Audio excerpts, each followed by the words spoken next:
In this lesson, I'd like to talk about blend mode, and it's fairly simple within CapCut. It's a great effect that I use commonly throughout my edits. Currently, you can see in the player panel, I have this human anatomy video overlaid on the Leonidas video. Within my timeline, I have the Leonidas video on the main track, and then I have the human anatomy video above. If I click on the human anatomy video, over in the adjustment panel, you can see under position and size, we have blend. I've currently got this checked, and within the mode, you have a variety of options. If I leave this on normal, you can see that because the human anatomy video is above the main track, CapCut will acknowledge this as the main video that needs to be shown. However, I can start playing around with the blend. So here in the drop down menu, I have a variety of options. I commonly play between overlay and screen. However, feel free to choose one of the other modes depending on your creative style and see what looks good. As you can see, we get this creative blend between the two clips. Now, there's also another way in which you can apply a blend mode, and that's using opacity and keyframes. So as I move further down in the timeline, I've got a clip of the wolf growling, and then I've also blended in the anatomy video over two separate clips of the wolf.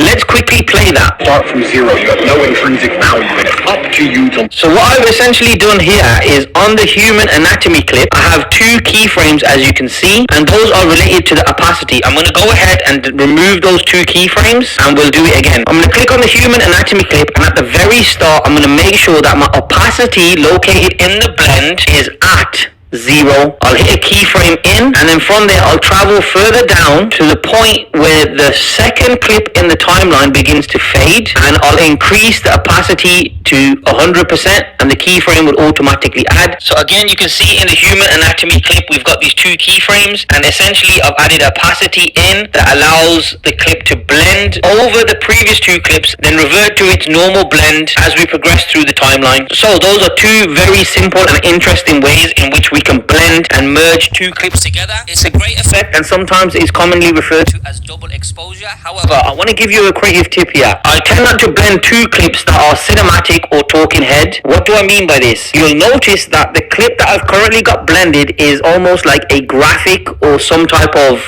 animation. In this case, I've managed to pull a stock footage video of a human anatomy body, and then from there I've blended it on top of a cinematic clip. Personally, I find this much more appealing rather than having two A-roll clips on top of each other or two cinematic clips on top of each other. 9 times out of 10, my blended clip will always be some sort of graphic or animation. So there you have it, the lesson on